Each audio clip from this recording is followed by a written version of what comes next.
Hey everyone, buckle up because today's story is one for the books. We're about to dive into the astonishing journey of a man named Lucas Mendoza, who faced a life-threatening ordeal and emerged with a profound spiritual revelation that altered his life forever. But before we dive in, drop your city in the comments below so we know where you're joining us from. And don't forget to subscribe to catch more stories like this one. Let's jump right in. Hello, I'm Lucas Mendoza, though most folks just call me Luke. I'm 37 now, but the story I'm sharing today is from when I was 26. I grew up in a quaint seaside town in Puerto Rico, a place filled with sunshine, music, and the warmth of its people. But like many young dreamers, I wanted more. I longed to explore the world, experience new things, and find opportunities that my small hometown couldn't offer. So at 24, I made a life-altering decision. I relocated to the United States. It wasn't an easy choice, leaving behind everything I knew, my family, friends, and my mother's incredible cooking. But I was determined to carve out a new life for myself. I arrived in the US with little more than a suitcase and a heart brimming with hope. The initial years were tough. I worked grueling hours in jobs nobody wanted, struggled with English, and tried to adapt to a culture that felt so foreign. There were times I doubted whether I had made the right move, but I was young and persistent, unwilling to give up. By the time I was 26, things began to stabilize. I had a decent job at a cafe, my English was getting better, and I had made a few good friends. Despite this, I still felt an emptiness, a sense that there was something more I was missing, a deeper purpose. During this period of uncertainty and ambition, my life took a dramatic turn. What happened next would completely reshape my understanding of existence, mortality, and our purpose here. It all began with a toothache. Sounds trivial, right? How could a simple toothache change everything? But this was no ordinary pain. It started as a dull throb and escalated into an all-consuming agony. My wisdom teeth were wreaking havoc, but due to my stubbornness, I avoided going to the dentist. You know how it is, being new to the country, unsure about healthcare, and worrying about medical expenses. Eventually, the pain became unbearable. I couldn't stand it anymore, so I finally sought out a dentist. What I didn't realize was that this visit would mark the beginning of a journey that would push me beyond the bounds of life and death, revealing truths I never could have imagined. And that's the story I'm here to tell you today. It's a tale of pain and fear, but also of hope, transformation, and discovering a purpose far greater than I ever dreamed. Brace yourselves, because what I'm about to share may be hard to believe, but I assure you, it's all true. Every moment is engraved in my memory as if it happened just yesterday. Here's the retelling with a fresh twist. This is the tale of how a seemingly benign toothache sparked an experience that dramatically transformed my views on existence, the cosmos, and our place within it. The day of the procedure arrived more swiftly than I had anticipated. I recall waking up that morning with a blend of relief and nervousness. Relief because the relentless tooth pain would soon be a memory, and anxiety because, well, who isn't apprehensive before surgery? I showed up early at Dr. Rivera's office, my hands slightly unsteady as I filled out the usual forms. The scent of the dental clinic, a sharp mix of antiseptic and dental materials, seemed unusually intense that day, amplifying my nervousness. The waiting area was nearly deserted, save for an elderly man flipping through a frayed magazine and a teenage girl with braces, likely awaiting her turn. The rhythmic ticking of the clock on the wall felt amplified in the quiet room, each second dragging on interminably. Tick-tock, tick-tock. Eventually, Dr. Rivera's assistant called my name. "Carlos Martinez?" she said with a friendly smile. I stood up, my legs feeling weak, and followed her down the hallway. The clinic's sterile white walls seemed colder and more impersonal than usual. Each step toward the operating room made my heart race faster. As I entered the room, Dr. Rivera greeted me with a reassuring smile, though there was a hint of concern in his eyes. "How are you feeling today, Carlos?" he asked as I took my place in the dental chair. "A bit anxious, to be honest," I replied, attempting a smile that probably resembled a grimace more than anything else. "That's completely understandable," he said, adjusting the light above me. "But don't worry, you're in capable hands. We'll take good care of you." At that moment, Dr. Javier Moreno, the anesthesiologist, entered the room. He looked younger than I expected, which made me a bit uneasy. Was he experienced enough? But he introduced himself calmly and went over the anesthesia procedure with a reassuring professionalism. "Everything will be all right, Carlos," Dr. Moreno said, preparing the anesthesia. Yet there was a faint hesitation in his voice that I couldn't ignore, adding to my growing anxiety. As they readied the instruments, I glanced around the room, searching for a distraction. The surgical tools gleamed under the bright lights, looking more menacing than ever. Soft classical music played in the background. Was it Bach? The contrast between the serene melody and the tense atmosphere felt oddly surreal. "All right, Carlos," Dr. Rivera said gently. "We're about to start. You'll feel a slight sting, then you'll begin to feel drowsy. Just relax and let the anesthesia do its job." I nodded, unable to speak, as I felt the needle enter my arm. I closed my eyes, focusing on the music. Gradually, my body felt heavier, and the sounds around me grew distant. It was a peculiar sensation, like sinking into a warm, dark sea. Dr. Rivera and Dr. Moreno's voices began to fade, as if they were coming from a great distance. I tried to open my eyes, but they felt as though they were weighed down. Then everything changed. Suddenly, I didn't feel heavy anymore. In fact, it was as if I was floating. I opened my eyes, or at least I thought I did, and found myself hovering above my own body, lying motionless on the operating table. Yes, I was floating above the table, observing myself. I saw Dr. Rivera and Dr. Moreno working swiftly, their faces etched with worry. Something was wrong. They seemed frantic. "His blood pressure is plummeting," Dr. Moreno's voice rang out, distant and echoing. "Damn it, he's going into cardiac arrest." Dr. Rivera's voice was filled with alarm. I wanted to reassure them, to let them know I was right there, floating above them, but no words came out. But no sound came from my mouth. Or did I even have a mouth anymore? That's when I noticed it, a bright, inviting light in the corner of the room. It wasn't just a light. It seemed to beckon me, drawing me toward it. Without fully grasping why, I found myself moving toward it. As I neared the light, a profound sense of tranquility enveloped me. All the fear, anxiety, and worry that had consumed me moments before simply evaporated. It felt as if I was finally returning home after a long, arduous journey. The last thing I saw before stepping into the light was my body, still on the operating table, with the doctors working frantically to revive me. Strangely, though, I wasn't afraid. I felt an unshakable certainty that everything was as it was meant to be. Whatever was happening, it was part of a larger plan, and it was all right. Surrounded by the warmth of that radiant light, I left the operating room behind and embarked on an extraordinary journey, one that felt like the most profound adventure of my life, or perhaps my death. As I fully entered the light, everything familiar vanished. The operating room, the anxious doctors, even the pain, all dissolved. What remained was an immense, enveloping light. It wasn't blinding. Rather, it was like being wrapped in the most comforting embrace imaginable. I found myself gliding, or perhaps floating, through what appeared to be a tunnel. The walls weren't solid but composed of light itself, swirling and pulsating with colors I had never seen before.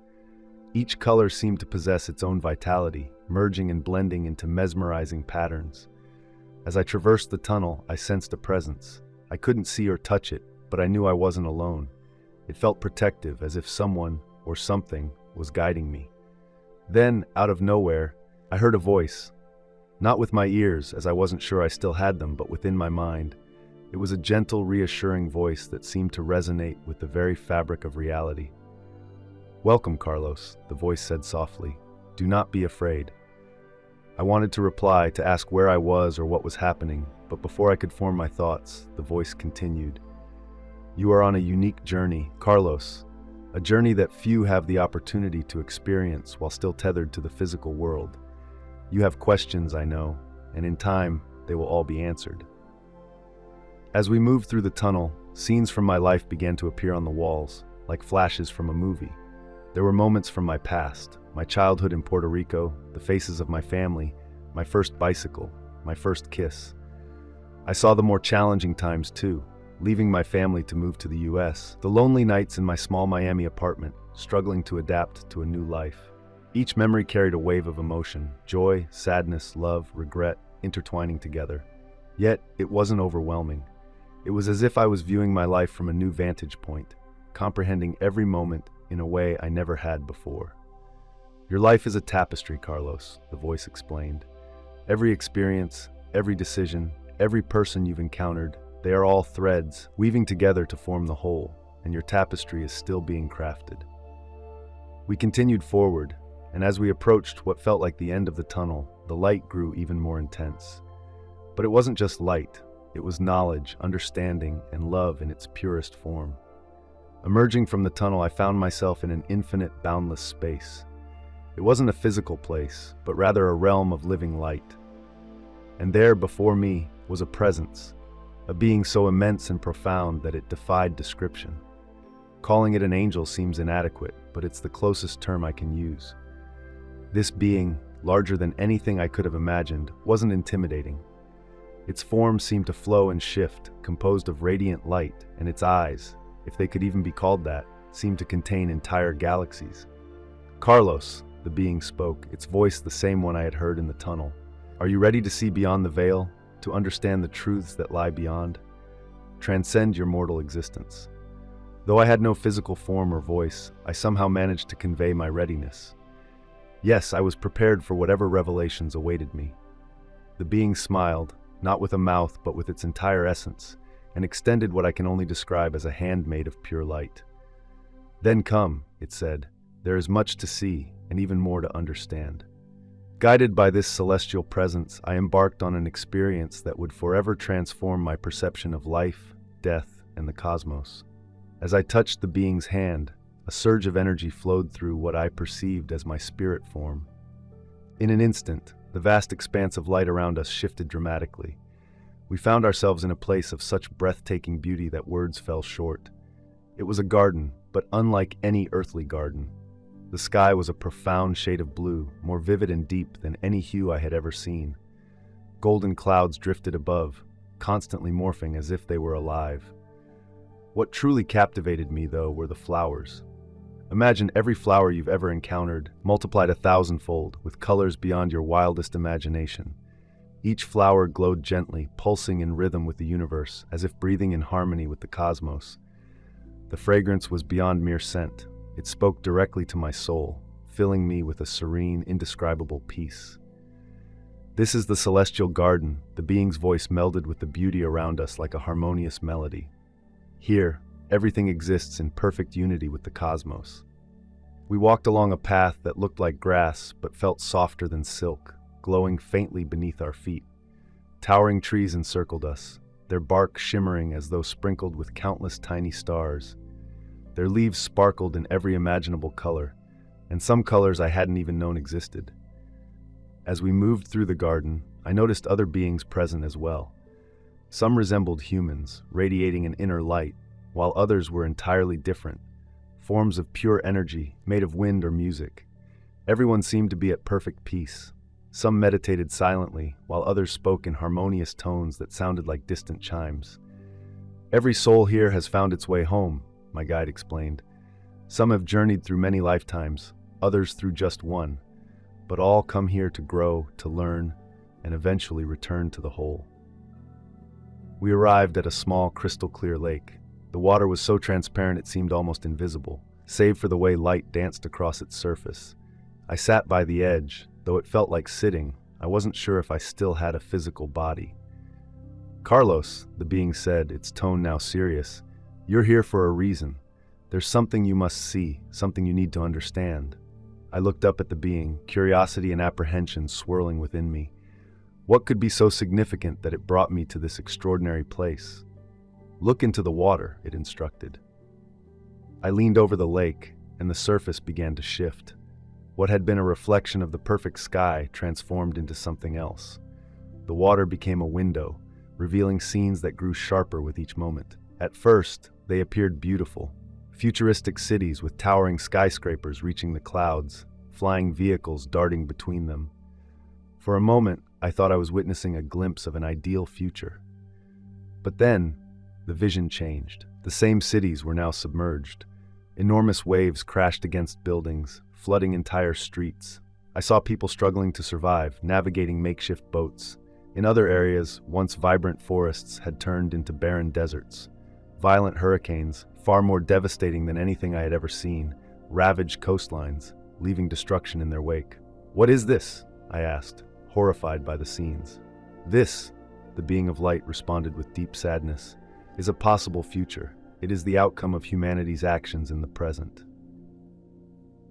Global warming is not merely a theory, Teobaldo. It's a tangible reality unfolding right before you.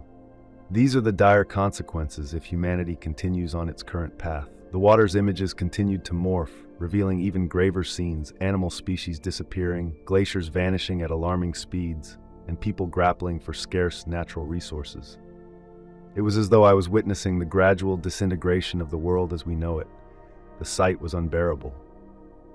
"But this can't be the only future, can it?" I asked, my voice trembling with fear and desperation. The being of light placed a comforting hand, or what felt like a hand, on my shoulder, infusing me with warmth and hope. "No, Teobaldo, this is just one potential future. The future is not predetermined. It is shaped by the actions and decisions of every individual in the present." With a graceful motion, the being altered the images in the water once more. This time, I saw a different future. People uniting to plant trees, pioneering clean energy technologies, and restoring ecological balance. Scientists were making groundbreaking discoveries, while communities worked together to clean the oceans and rivers. "This is another possible future," the being explained. "A future where humanity recognizes its role as the steward of the planet and acts accordingly." Standing there, observing these two vastly different futures, I felt the immense responsibility resting on humanity's shoulders. The message was unmistakable, and for the first time I grasped why I had been brought to this extraordinary place. "Do you understand now, Teobaldo?" the being inquired. "Do you see why you were brought here?" I nodded, a burgeoning resolve swelling within me. "Yes, I understand. I need to return and share what I've witnessed. I must help shape the future." The being of light seemed to smile, and the garden around us radiated with even greater brilliance. "Yes, Teobaldo, this is your mission, but remember, you are not alone. Every person on Earth has the power to make a difference. Every action, no matter how small, creates ripples that can alter the course of the future." I glanced back at the lake, the two futures interchanging before me. The task ahead seemed daunting, but I knew it was essential. For the first time since this journey began, I felt a pressing need to return, to start the work that lay ahead. Just as I was about to ask to go back, the being spoke again. "There is one more vision you must witness, Teobaldo, something few are granted the privilege to see." Suddenly, the garden began to dissolve, replaced by an even more intense, radiant light. We were moving again, approaching what I could only describe as the very essence of the universe itself. The light grew so intense that, had I still possessed physical eyes, I would have been blinded. Yet in this state, I saw more clearly than ever before. The light wasn't merely bright, it was alive, pulsing with energy, an energy I could only define as pure, boundless love. Within this light, I began to perceive a form, not a physical shape, but a presence so immense and powerful that it made my soul tremble. Without needing to be told, I understood. I was in the presence of the divine. "Teobaldo," a voice resonated, not through words but directly into my essence. It was a voice containing the echoes of every sound in the universe, harmonizing in perfect unity. "You have come far on your journey." I wanted to speak, to ask countless questions, but I was overwhelmed by the sheer majesty of the presence before me. How does one converse with the Creator of all things? Before I could dwell on my feelings of insignificance, a wave of love and understanding washed over me, so profound it was almost overwhelming. "Your thoughts are known to me, child," the voice continued. "You wonder why you are here, why you were chosen for this journey." Yes, that was exactly what I had been pondering. How could I, Teobaldo Montoya, a simple Cuban immigrant, be worthy of such a profound experience? "Every soul is precious, Teobaldo," the divine replied to my unspoken thoughts. "Each life is a unique expression of the universe, exploring and experiencing itself in infinite ways. You are not here because you are exceptional, but because each of you is exceptional." In that moment, I understood. It wasn't about being chosen or being extraordinary. It was about recognizing the divine spark within every soul, in every fragment of existence. The universe itself was woven from the same threads of love, connection, and purpose. and each of us, in our own way, was a part of that vast tapestry. After what seemed like an eternity in the realm of light, I found myself back in the stark reality of the operating room. My body felt sore, my throat was dry, and my mind was in a whirl, trying to grasp the enormity of what I had experienced. I had been to a place of extraordinary wonder, witnessed profound visions, and felt a peace beyond comprehension. Yet now I was back in a place of pain and confusion. Dr. Robles, with a look of concern on his weary face, leaned over me. "You're going to be fine," he assured me, giving my shoulder a comforting squeeze. "Get some rest. We'll talk once you're feeling better." I managed a faint nod, but my thoughts were far beyond the sterile confines of the hospital. I wasn't merely fine, I was more awake, more conscious than ever before. I had glimpsed both the potential devastation and the incredible hope for our world, and I knew there was a reason for my return. Hours ticked by as I lay there in silence, replaying the visions over and over in my mind. The submerged cities, the barren landscapes where lush forests once stood, the people fighting for survival. Everything felt so vivid, so pressing. But I had also seen the alternative, a world where humanity united to restore the planet, where hope and progress prevailed over despair. I had been shown what could be, and I knew I couldn't keep it to myself. But how could I convey this to others?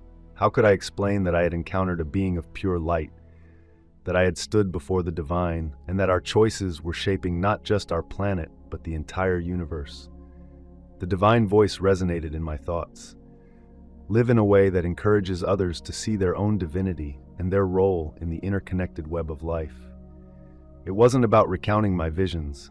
It was about embodying the message of love, connection, and responsibility that had been imparted to me.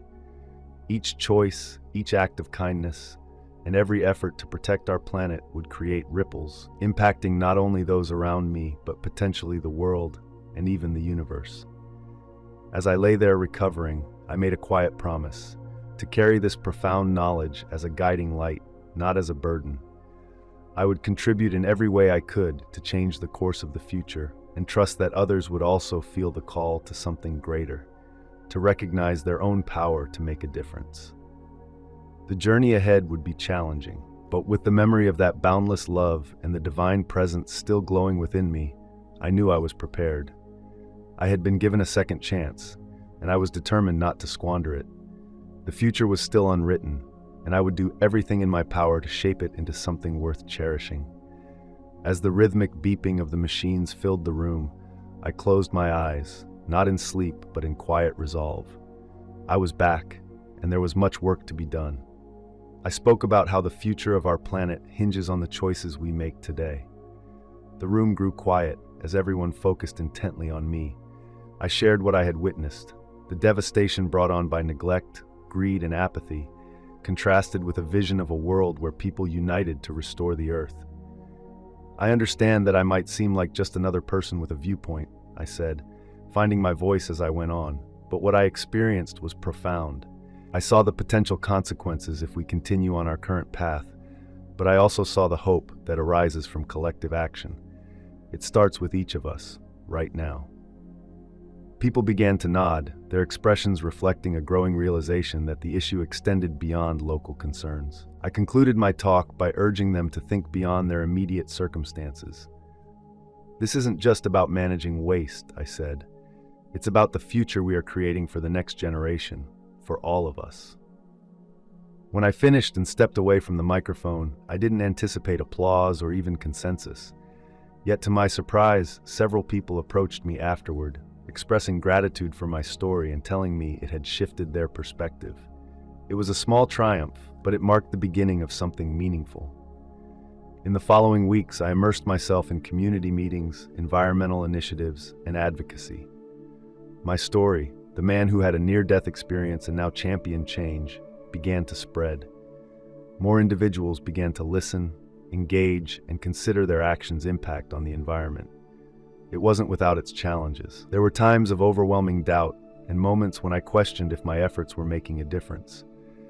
But I always returned to that pivotal moment with the divine, holding on to the message. Every action has the potential to create ripples of change. Those words became my guiding principle, helping me through moments of uncertainty. Gradually, I partnered with local environmental organizations, shared my experience at schools and community centers, and appeared in small media outlets. I wasn't seeking to be a hero or savior. My goal was to show people their power to influence the future. Little by little, I observed real change. People began organizing cleanup drives, supporting sustainable practices, and advocating against harmful policies. Throughout this journey, I never lost sight of the fact that my odyssey began in a realm beyond life, where I had glimpsed both potential ruin and revival. I had returned with a mission, and though I was just one person, I knew I was part of something larger. Every action and every individual played a role in the grand tapestry of existence. Standing in the diner where I once served coffee and food, I now served something greater: purpose, vision, and the belief that together we could make a difference. The journey was far from complete, but I felt confident that I was on the right path. Ultimately, it wasn't about being extraordinary. It was about contributing to something extraordinary, the collective effort of humanity to heal, protect, and cherish our one and only home. And in that realization, I found the true gift of my journey. In those small changes, I discovered a wellspring of hope. The seeds I had planted were beginning to sprout, not through force or urgency, but through patience and authentic connection. Sophia's teachings about gradual progress became my guiding principle. I realized that making a difference didn't always involve dramatic actions or instant results. It often required steady, persistent effort over time. Sophia and I collaborated on various projects, merging her expertise in marine ecosystems with my enthusiasm for community engagement. We organized beach cleanups, educated local fishermen about sustainable practices, and launched a youth program dedicated to environmental stewardship. The work was fulfilling, embodying the essence of what I had experienced in the Celestial Garden: growth, harmony, and a profound sense of interconnectedness. Gradually, more people joined our efforts. What began as small, individual actions expanded into a broader movement. We partnered with local schools, conducted workshops, and hosted larger events, bringing together environmental experts, community leaders, and concerned citizens. The ripple effect I had once questioned was now unfolding before me. Nevertheless, challenges persisted.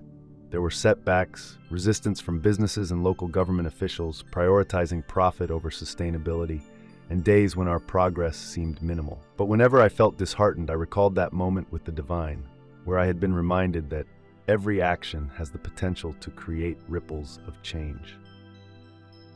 This understanding sustained me through tough times. Sophia evolved from a colleague into a close friend and confidant. We shared not only our environmental aspirations, but also our fears, dreams, and personal stories. In her, I found someone who truly grasped the weight of responsibility I carried, and in turn, I offered her the support and encouragement she needed to continue her work. One evening, after a particularly successful community event, Sophia and I stood by the shore, watching the gentle waves and the sunset's vibrant hues painting the sky. The water shimmered, reminiscent of the celestial garden I had once seen. "Do you ever think about that day?" she asked softly, curiosity in her voice. "Every day," I responded, gazing at the horizon. "It's what drives me, but now it's not just about what I saw, it's about what we're accomplishing here, together, and what we can still achieve."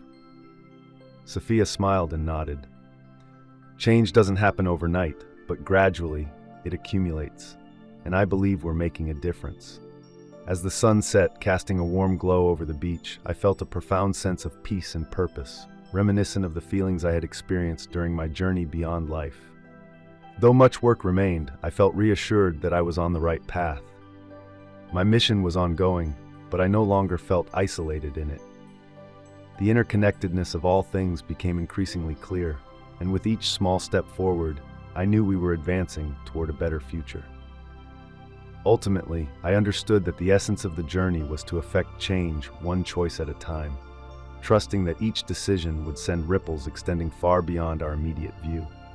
Standing in front of the eager students at the university in Cuba, I felt the weight of my journey more profoundly than ever. It wasn't about being a solitary savior. Rather, it was about awakening others to their own power to effect change.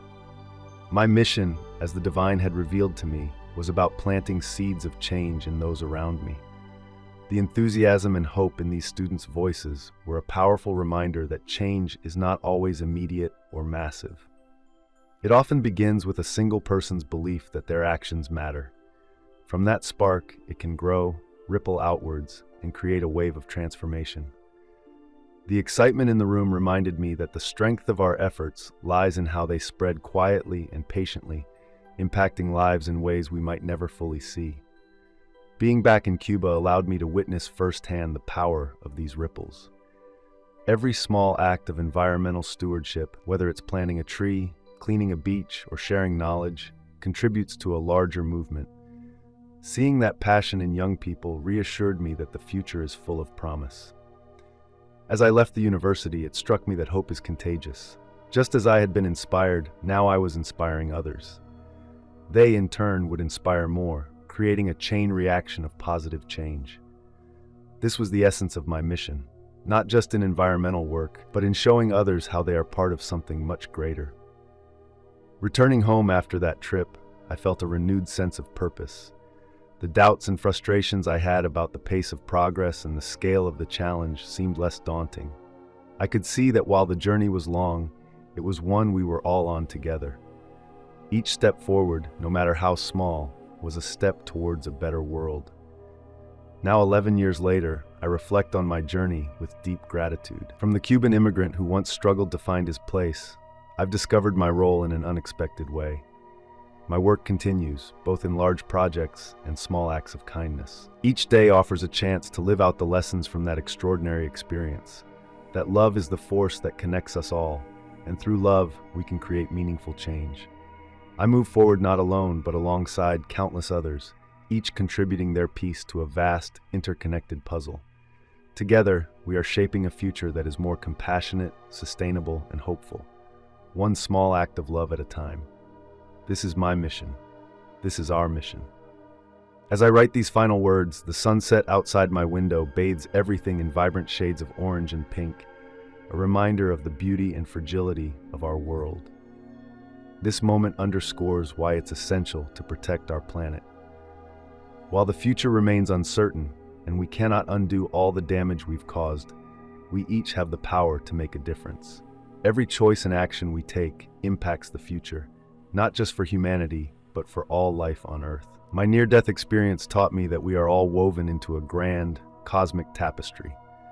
This interconnectedness carries a profound responsibility, not only to each other, but to every living being and the earth that sustains us. In quiet moments, I try to reconnect with the deep peace and unconditional love I experienced. Though it may not be as intense as it once was, I still feel an echo of that connection, as if a part of me remains in that celestial realm, witnessing the endless cycle of creation. Death no longer frightens me, not because I see it as an end, but because I understand it as part of the cosmic dance. My fear now is of not living fully or failing to fulfill the purpose for which I was given a second chance. While I may never fully understand why Teobaldo Montoya was granted this extraordinary vision, I recognize that every soul plays a unique role in the grand tapestry of existence. My near-death experience was my awakening to this truth. As I conclude these reflections, I am filled with both gratitude and resolve. I am grateful for the opportunity to live with purpose and determined to continue this path despite the challenges. The journey ahead is long, with much work to be done and many hearts and minds to reach. Yet I am not alone. Each person who makes a conscious choice, each child who learns to appreciate nature, each scientist who seeks sustainable solutions, together we form a collective effort for change. To those reading this, remember that you too have a vital role to play. Regardless of who you are or where you come from, your actions matter. Every act of kindness, every thoughtful decision, and every effort to protect our planet contributes to a larger movement. We are all connected to each other and to the cosmos, and with this connection comes a sacred responsibility to love, care for, and protect. My experience showed me a glimpse of the divine, but this connection is accessible to all of us here and now, in every moment. Let us live each day with purpose, love, and respect for all life forms, striving to create a world that reflects the beauty and harmony of that heavenly vision. Together, we can weave a brighter future for all.